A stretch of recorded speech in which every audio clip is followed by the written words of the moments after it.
परमात्मने नमः। अथ तृतीयो अध्यायः।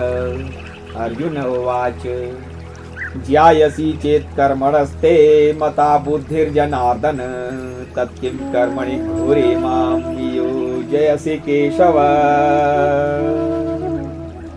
अर्जुनले भने, हे जनार्दन, यदि कर्म योग भन्दा ज्ञान श्रेष्ठ हो भन्ने हजुरको विचार छ भने फेरि हे केशव, मलाई भयंकर कर्ममा किन लगाउनुहुन्छ? व्यामिश्रेणेव वाक्येन बुद्धिं मोहयसीव मे तदेकं वद निश्चित्य येन श्रेयोऽहम् आप्नुयाम्। हजुरले धेरै कुराको सम्मिश्रण भएको वचनले मेरो बुद्धिलाई भ्रमित पारिरहनु भएको छ। त्यसैले त्यही एउटा कुरा निश्चय गरेर आज्ञा होस् जसबाट म कल्याणलाई प्राप्त गरौँ।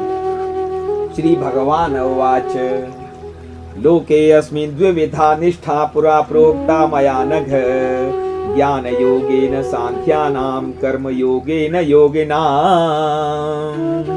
भगवानले भन्नुहुन्छ, हे निष्पाप अर्जुन, यस लोकमा दुई प्रकारका निष्ठा मैले पहिले बताएँ। ती मध्ये ज्ञान योग द्वारा सांख्य योगीहरूको निष्ठा र कर्मयोग द्वारा कर्मयोगीहरूको निष्ठा बताइएको छ। न कर्मणाम् अनारम्भात् नैष्कर्म्यं पुरुषो अश्नुते न च संन्यसनादेव सिद्धिं समधिगच्छति। मनुष्यले न त कर्मलाई सुरु नगरी निष्कर्मतालाई अर्थात् योग निष्ठालाई प्राप्त गर्दछ, न कर्महरूको केवल त्याग मात्रले सिद्धि अर्थात् सांख्य निष्ठालाई नै प्राप्त गर्दछ। नैकश्चित् क्षणमपि जातु तिष्ठत्य कर्मकृत् कार्यते ह्यवशः कर्म सर्वः प्रकृतिजैर्गुणैः। निस्सन्देह कुनै पनि मानिस क्षणभर मात्र पनि कुनै कर्म नगरी रहन सक्दैन, किनकि सारा मनुष्य समुदाय प्रकृति जनित तिनै गुणहरूद्वारा विवश हुँदै कर्म गर्नका लागि बाध्य गरिन्छ। कर्मेन्द्रियाणि संयम्य यास्ते मनसा स्मरन् इन्द्रियार्थान् विमूढात्मा मिथ्याचारः स उच्यते। मूढ बुद्धि भएको जो पुरुष कर्मेन्द्रियलाई नियन्त्रण गरेर मन मनै इन्द्रियका विषयको चिन्तन गरिरहन्छ, त्यो पुरुषलाई मिथ्याचारी अर्थात् दम्भी मानिन्छ। यस्त्विन्द्रियाणि मनसा नियम्यारभते अर्जुन कर्मेन्द्रियैः कर्मयोगम् असक्तः स विशिष्यते। हे अर्जुन, जुन पुरुषले मनद्वारा इन्द्रियलाई वशमा राखेर अनासक्त भई समस्त इन्द्रियद्वारा कर्मयोगको आचरण गर्दछ त्यही श्रेष्ठ हो। नियतं कुरु कर्म त्वं कर्म ज्यायो ह्यकर्मणः शरीर यात्रापि च तेन प्रसिद्ध्येद कर्मणः। तिमी शास्त्र विहित कर्म गर, किनकि कर्म नगर्नु भन्दा कर्म गर्नु श्रेष्ठ हो। कर्म नगर्नाले तिम्रो शरीरको निर्वाह पनि सिद्ध हुँदैन। ओम यज्ञार्थात् कर्मणो अन्यत्र लोको अयं कर्म बन्धनः तदर्थं कर्म कौन्तेय मुक्त संघ समाचर। यज्ञका लागि गरिने कर्म भन्दा अतिरिक्त अन्य कर्महरूमा लागेर नै यो मनुष्य समुदाय कर्महरूले बाँधिन्छ। यसर्थ हे अर्जुन, तिमी आसक्तिले रहित भएर त्यस यज्ञका लागि नै राम्ररी कर्तव्य कर्म निर्वाह गर। सह यज्ञाः प्रजा सृष्ट्वा पुरोवाच प्रजापतिः अनेन प्रसविष्यध्वम्मेष वो वस्त्विष्ट कामधुक्। प्रजा का स्वामी ब्रह्माजीले सृष्टिको आदिमा यज्ञ सहित प्रजाहरू सृष्टि गरेर भन्नुभयो, तिमीहरू यस यज्ञद्वारा समृद्धि लाभ गर। यो यज्ञ तिमीहरूको अभिष्ट कामनाहरू परिपूर्ति गर्ने बनोस्। देवान् भावयतानेन ते देवा भावयन्तु वः परस्परं भावयन्तः श्रेयः परम अवाप्स्यथ। तिमीहरू यस यज्ञद्वारा देवताहरूलाई उन्नत तुल्याऊ र देवताहरूले पनि तिमीहरूको समुन्नति गरून्। यस प्रकार दुवैले एकले अर्कोलाई उन्नत तुल्याउँदै परम कल्याण प्राप्त गर्नेछौ। तान् भोगान् हि वो देवा दास्यन्ते यज्ञ भाविताः तैर्दत्तान् प्रदायेभ्यो यो भुङ्क्ते स्तेनैव सः। यज्ञद्वारा बढाइएका देवताहरूले नमागिकनै तिमीहरूलाई निश्चय नै इच्छा लागेका भोग्य वस्तुहरू दिनेछन्। यस प्रकार देवताहरूद्वारा प्रदत्त भोग्य वस्तुहरू यी देवताहरूलाई समर्पण नगरी जो पुरुष आफू मात्र उपभोग गर्दछ त्यो अवश्य नै चोर हो। यज्ञशिष्टाशिनः सन्तो मुच्यन्ते सर्वकिल्बिषैः भुञ्जते ते त्वघं पापा ये पचन्त्य आत्मकारणात्। जो श्रेष्ठ पुरुष यज्ञ गरेर शेष रहेको अन्न भोजन गर्दछन् तिनीहरू सबै पापहरूबाट मुक्त हुन्छन्।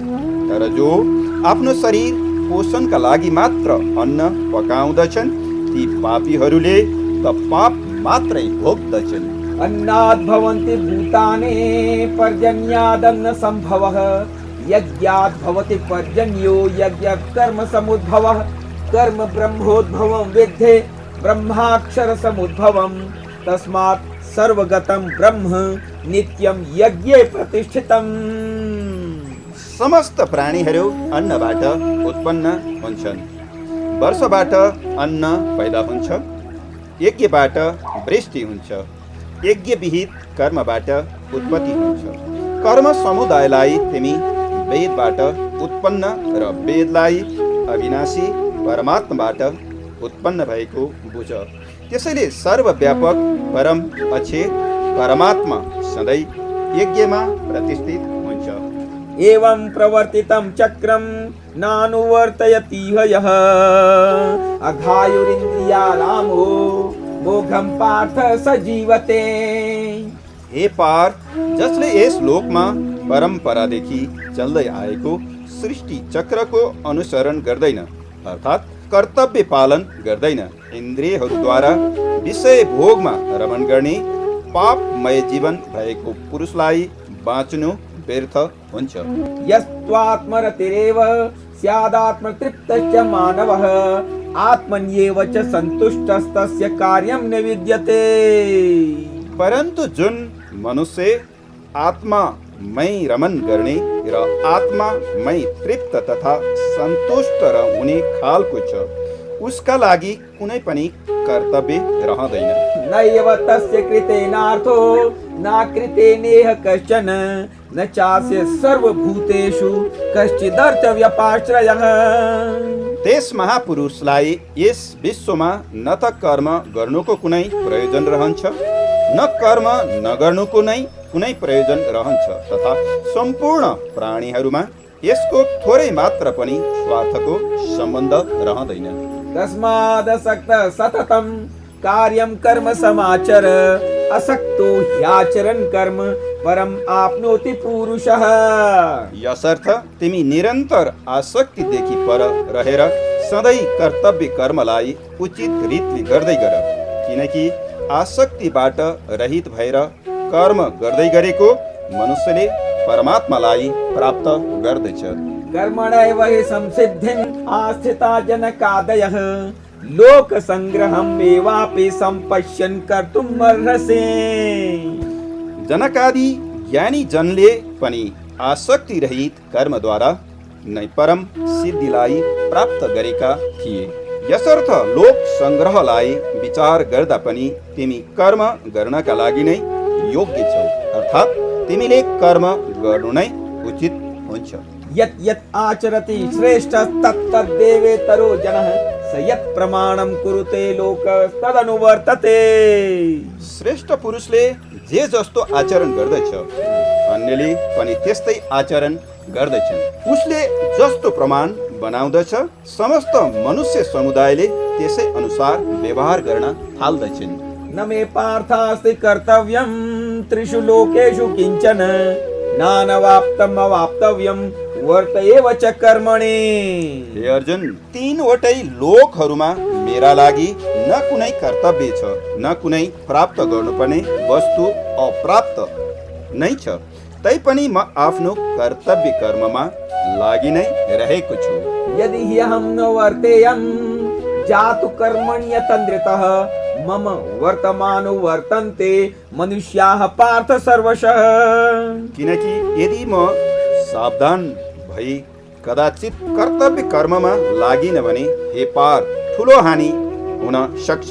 किनभने सबै प्रकारले मानिसहरूले मेरै मार्गको अनुसरण गर्दछन्।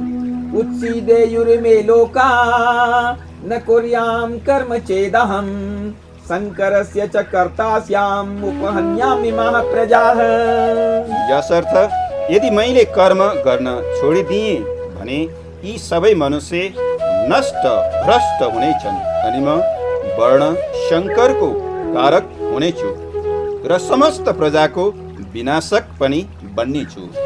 सक्ता कर्मण्य विद्वांसो यथा कुर्वन्ति भारत कुर्याद् विद्वांस तथा सक्तश्चिकीर्षु लोक संग्रहम्। हे भरत वंशे अर्जुन, कर्ममा आसक्त भएका अज्ञानीहरूले जुन विधिले कर्म गर्दछन्, विद्वानले पनि लोक संग्रह गर्ने चाहनाले आसक्ति रहित भई त्यसै अनुसार कर्म गरून्। न बुद्धि भेदम जनयेत अज्ञानां कर्म संगिनां जोषयेत सर्व कर्माणि विद्वान युक्त समाचरन्। परमात्मामा समाहित चित्त भएको युक्त ज्ञानी पुरुष शास्त्र विहित कर्ममा आसक्त भएका अज्ञानीहरूको बुद्धिमा भ्रम उत्पन्न नगराओस्, अर्थात् उनीहरूले गरिरहेको कर्मप्रति अश्रद्धा उत्पन्न नगराओस्। बरु यस्तो ज्ञानी पुरुषले समस्त कर्म उचित तरिकाले गर्दै अरूलाई पनि कर्म गर्न लगाओस्। प्रकृतेः क्रियमाणानि गुणः कर्माणि सर्वशः अहंकार विमूढात्मा कर्ताहमिति मन्यते। वास्तवमा सम्पूर्ण कर्म सबै प्रकारले प्रकृतिका गुणहरूद्वारा गरिन्छ, तापनि जसको अन्तःकरण अहङ्कारले मोहित भइरहेको छ त्यस्तो अज्ञानीले म कर्ता हुँ भन्ने ठान्दछ। तत्त्ववित्तु महाबाहो गुणकर्म विभागयोः गुणा गुणेषु वर्तन्त इति मत्वा न सज्जते। परन्तु हे महाबाहो, गुण विभाग र कर्म विभागका तत्त्वलाई जान्ने ज्ञान योगी सम्पूर्ण गुणै गुणमा रहेका हुन्छन् भन्ने मानेर तिनमा आसक्त हुँदैनन्। प्रकृतेर्गुण सम्मूढाः सज्जन्ते गुणकर्मसु तान् कृष्णविदो मन्दान् कृष्णविन्न विचालयेत्। प्रकृतिका गुणहरूले अत्यन्त मोहित भएका मनुष्यहरू गुणका कर्महरूमा आसक्त रहन्छन्। ती राम्रोसित नबुझ्ने मन्द बुद्धि अज्ञानीहरूलाई पूर्णतः बुझ्ने ज्ञानीहरूले विचलित नगरून्। मये सर्वाणि कर्माणि सन्न्यस्याध्यात्म चेतसा निराशी निर्ममो भूत्वा युध्यस्व विगत ज्वरः। म अन्तर्यामी परमात्मामा लागेको चित्तले समस्त कर्महरूलाई म परमेश्वरमा नै समर्पण गरेर आशा रहित, ममता रहित र सन्ताप रहित भई युद्ध गर। ये मे मतमिदं नित्यम् अनुतिष्ठन्ति मानवाः श्रद्धावन्तो अनसूयन्तो मुच्यन्ते त्यपि कर्मभिः। जुन मनुष्यले ईर्ष्या वा देश नली श्रद्धा र विश्वास युक्त भएर मेरो यो उपदेशको अनुसरण गर्दछन्, तिनीहरू सम्पूर्ण कर्मका बन्धनहरूबाट छुट्दछन्। ये त्वेदभ्यसूयन्तो नानुतिष्ठन्ति मे मतम् सर्वज्ञान विमूढास्तान् विद्धि नष्टान् चेतसः। परन्तु जो मानिस मलाई दोषारोपण गर्दै मेरो यो मतलाई अनुसरण गर्दैनन् कि पट मूर्खहरूलाई सम्पूर्ण ज्ञानमा मोहित बनेका र नष्ट भएका जान। सदृशं चेष्टते स्वस्याः प्रकृतेर्ज्ञानवानपि प्रकृतिं यान्ति भूतानि निग्रहः किं करिष्यति। ज्ञानी पुरुष पनि आफ्नो प्रकृति अनुरूप नै चेष्टा गर्दछन्। समग्र प्राणीहरू प्रकृतिमै प्राप्त हुन्छन्। त्यसैले यहाँ कसैको हठले के गर्दछ र? इन्द्रियस्यार्थे रागद्वेषौ व्यवस्थितौ तयोर्न वशम् आगच्छेत् तौ हि अस्य परिपन्थिनौ। अर्थमा अर्थात् सबै इन्द्रियहरूका भोगमा स्थित जो राग देश छन् मनुष्य तिनका वशमा पर्नु हुँदैन, किनभने ती दुवै कल्याण मार्गमा विघ्न गराउने महान शत्रु हुन्। श्रेयान् स्वधर्मो विगुणः परधर्मात् स्वनुष्ठितात् स्वधर्मे निधनं श्रेयः परधर्मो भयावहः। राम्रो आचरणबाट पालना गरिएको अरूको धर्म भन्दा गुण रहित भए पनि आफ्नो धर्म अति उत्तम छ। आफ्नो धर्ममा रहेर मर्नु पनि कल्याणकारक नै हुन्छ। अर्काको धर्म भय प्रदान गर्ने हुन्छ। अर्जुन उवाच अथ केन प्रयुक्तोऽयं पापं चरति पुरुषः अनिच्छन्नपि वार्ष्णेय बलादिव नियोजितः। अर्जुनले भने, हे कृष्ण, त्यसो भए यो मानिस आफूले नचाहँदा नचाहँदै पनि जबरजस्ती लगाइए जस्तै गरी कर्मद्वारा प्रेरित भएर पापको आचरण गर्दछ। श्री भगवान उवाच काम एष क्रोध एष रजोगुण समुद्भवः महाशनो महापाप्मा विद्येनं ह्यवैरिणम्। भगवानले भन्नुभयो, रजोगुणले उत्पन्न भएको यो काम नै क्रोध हो। यो साह्रै खञ्चुवा अर्थात् भोगहरूले कहिल्यै नअघाउने खालको र साह्रै पापी छ। यस विषयमा यसैलाई तिमीले शत्रु भन्ने ठान।